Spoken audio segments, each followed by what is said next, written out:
Hello, welcome to Captain Dorge's Armory. This is Captain Dorge. We're going to be doing something a little different today. You can probably tell that this is not World of Tanks. This is War Thunder. I've been playing a lot of War Thunder recently. A couple of my friends got me into it a few months ago, and I liked it a lot. And then I got to about rank 6 in every nation's Air Force, and I could no longer afford to advance my aircraft. They were just too expensive. Well, since the recent update came out, we're now in version 1.31. The price of basically every aircraft in the entire game has been reduced by 30 to 40%, and the crew training costs and the repair costs are, well, the crew training I think is about half of what it was, and the repair costs are about the same. I live on a road where cop cars drive by a lot. So there go the cops. Hopefully nothing bad just happened. Anyway, since 1.31 came out, I've been able to advance my tech trees a lot. I've been able to afford new aircraft. So I've been really enjoying War Thunder. And I've been starting to try and get into historical battles a little more. Now, we're going to look at a historical battle replay that I have. And I just want to give the disclaimer before we get into the battle. I was not recording this, so it's not going to be the greatest replay ever. The War Thunder in-game replay system that's built in doesn't show the UI, so it's going to be more difficult to spot just exactly what's going on, because there won't be any radar mini-map, there won't be any heads-up display showing stuff like my airspeed and altitude. There will be no indicator on the aircraft. So if we look at an enemy aircraft, we'll just see the aircraft itself. There'll be no label telling you what the guy's flying and whatever. So it's not quite as good.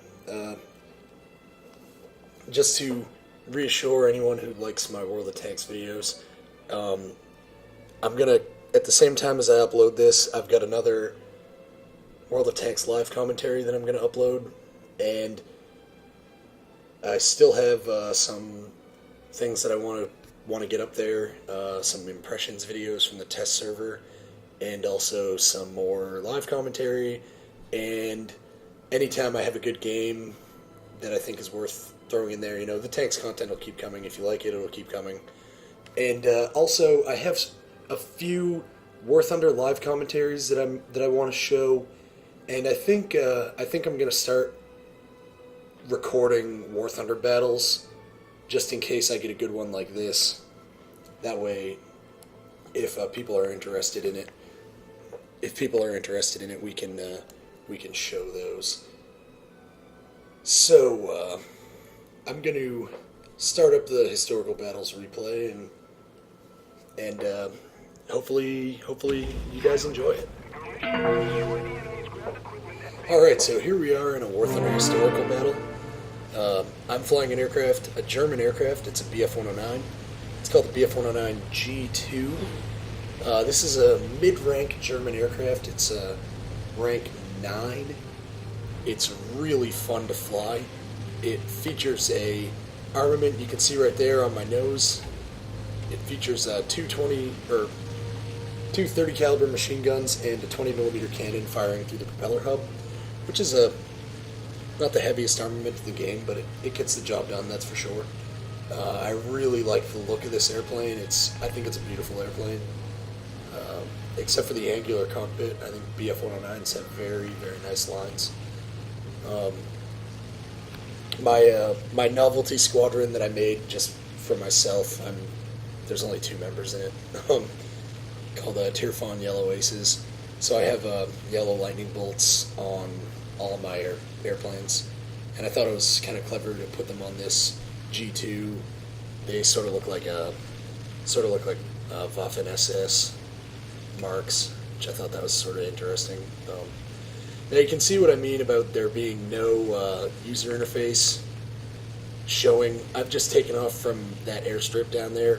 Normally in game, all the anti-aircraft guns studded around that base. There's a little blue icon for them, and there would be a big airbase icon, and you can't really see them very well, but there are, in fact, friendly fighters around me. There's one right dead center of the screen right now.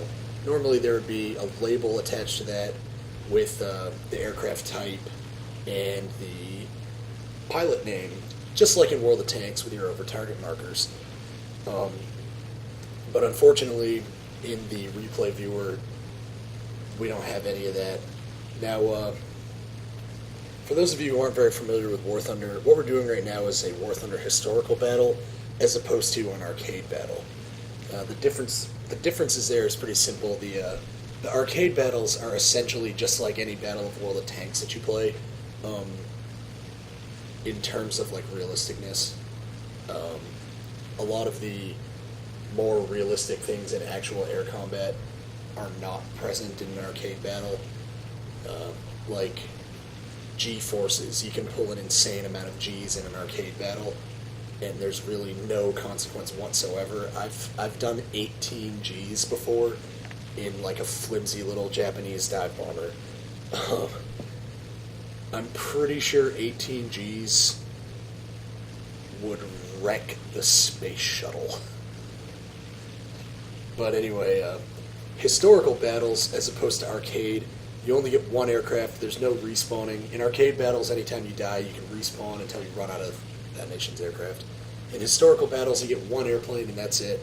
When you run out of ammo in your guns, you have to fly back to your airbase and land and reload.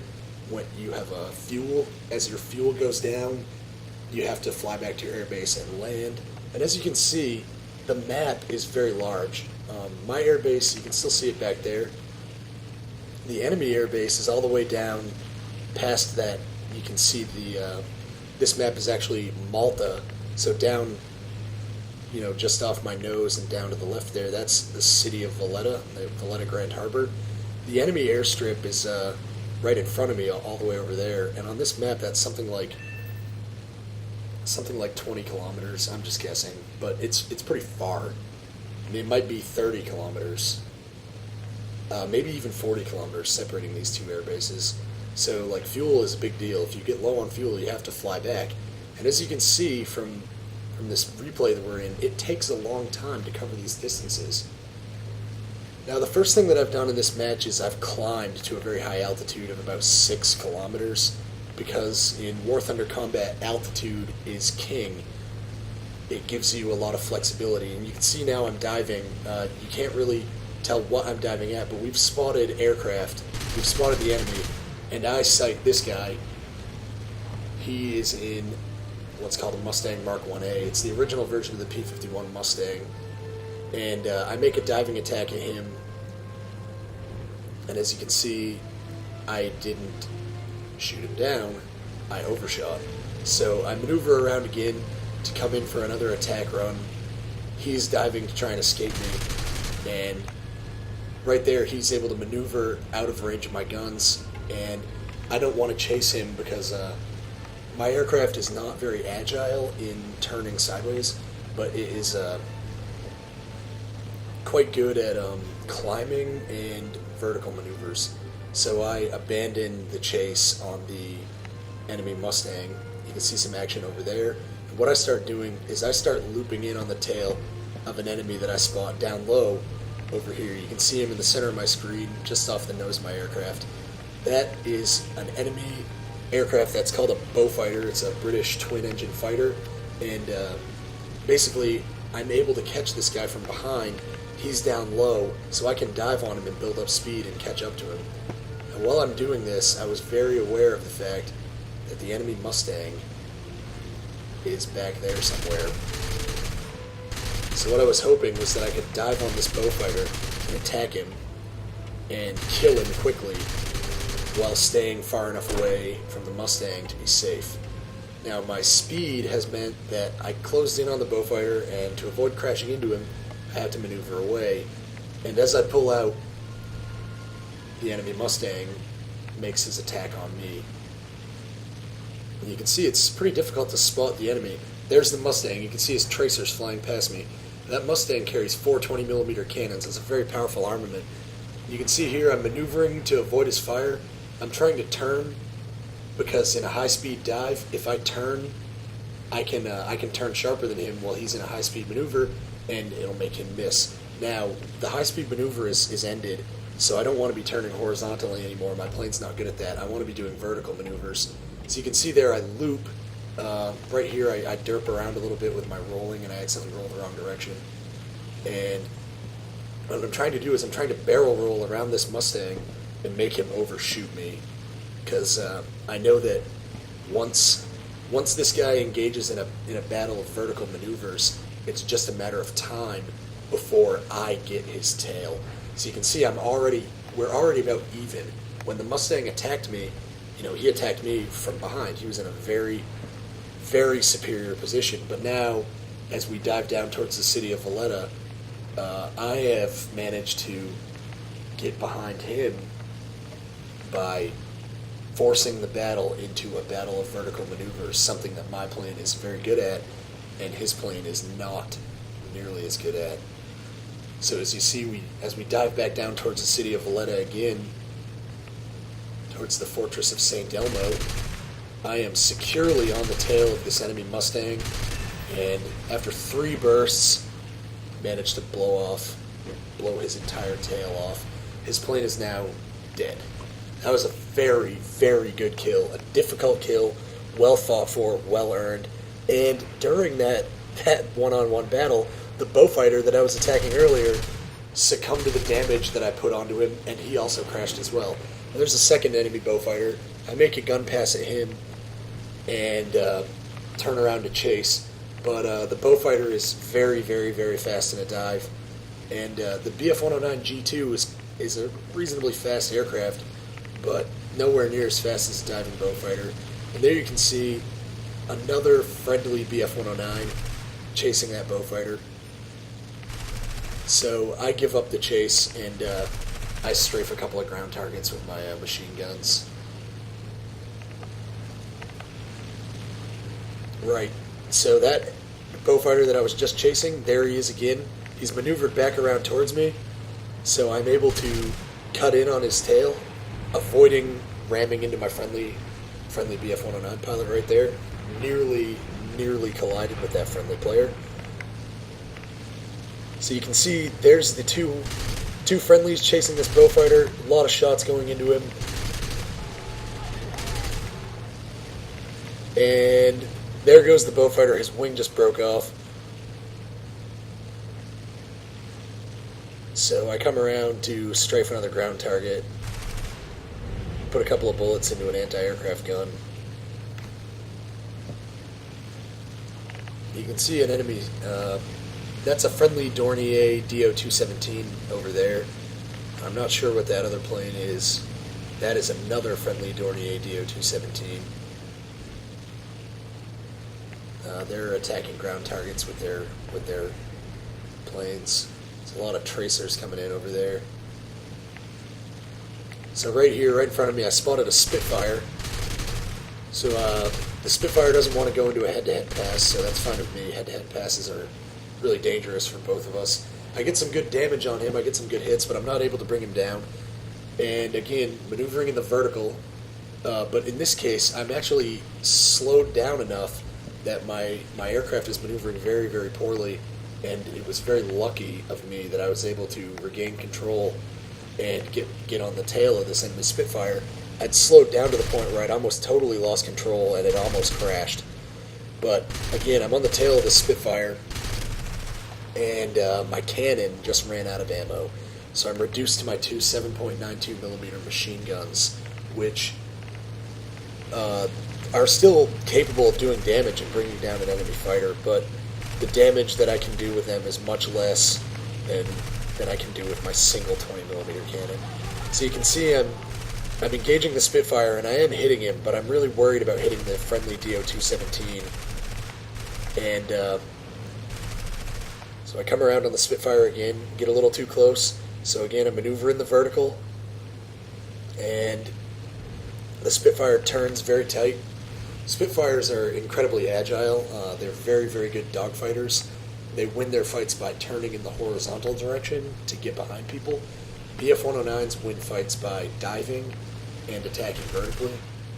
So the Spitfire turned away. I wasn't able to follow, so I loop around and come out of 6 again, firing my two 30 caliber machine guns.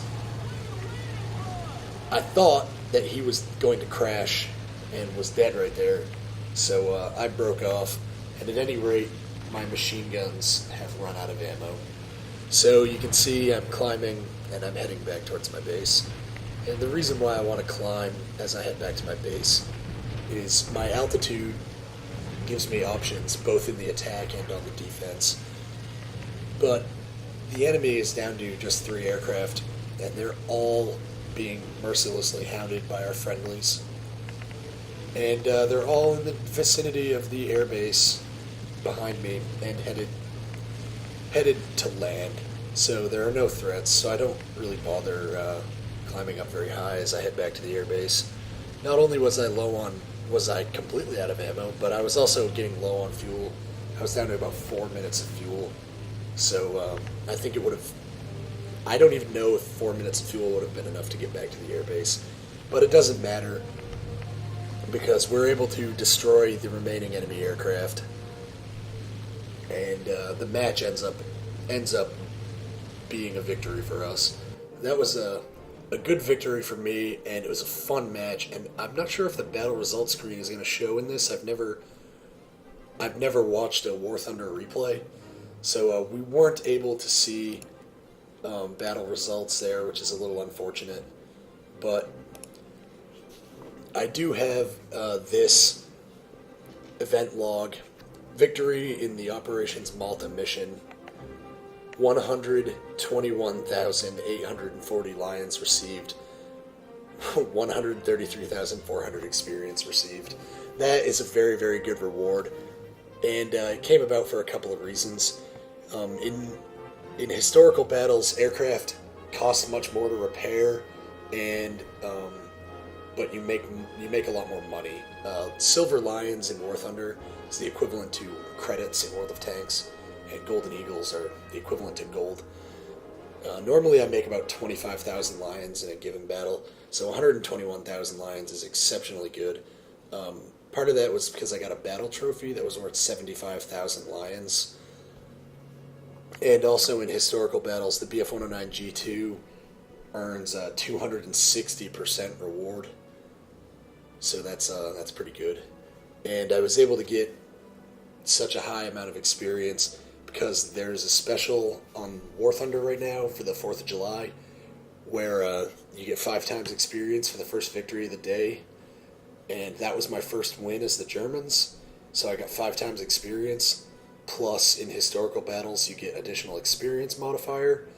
And since I have a premium account, I got even more. So it was just an all-around, it was an amazing fight. It was a fun historical battle. And I had a really good dogfight with that Mustang and was able to come out on top. I know that wasn't the most exciting video because it was really hard to see what was going on. But I hope you enjoy it. I won't put more replays up without the UI. Not in War Thunder, because they're just not... It's just not good enough. So, anyway, I hope you enjoyed that at least a little. And in the future, any other War Thunder content I put up, if you like it, let me know. If you don't like it, let me know. But until then, this is Captain Dorja with Captain Dorja's Armory, and just remember, guys, you can never have enough big guns. And that does apply in War Thunder as well.